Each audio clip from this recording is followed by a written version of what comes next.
நீ நம்பிக்கொண்டிருக்கிறல்ல, அது தாமதிக்குதே, நடக்குமா நடக்காதா என்னாகுமோன்னு கலங்கி கொண்டிருக்கிறல்ல, நிச்சயமாக முடிவு உண்டு.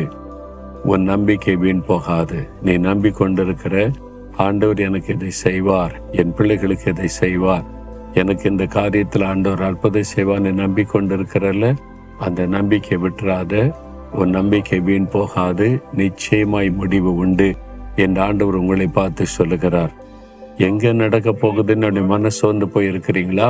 இன்றைக்கு உங்களை பலப்படுத்துகிறார். உங்களுக்கு ஒரு அற்புதம் செய்ய போகிறார்.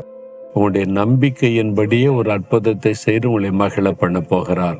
நான் நம்பின காரியம் கர்த்தரால் எனக்கு வந்தது என்று சொல்லி மகிழ்ச்சியோடு ஆண்டவரை துதிக்க போறீங்க. இந்த நம்பிக்கையின்படி நம்மை ஆசீர்வதிக்கத்தான் அவர் சிலுவையிலே தன்னையே பலியாய் கொடுத்து நமக்காக தன்னை அர்ப்பணித்துக் கொண்டார். அப்படி நேசிக்கிற ஆண்டவர் நீங்கள் நம்பியிருக்கிற காரியத்துல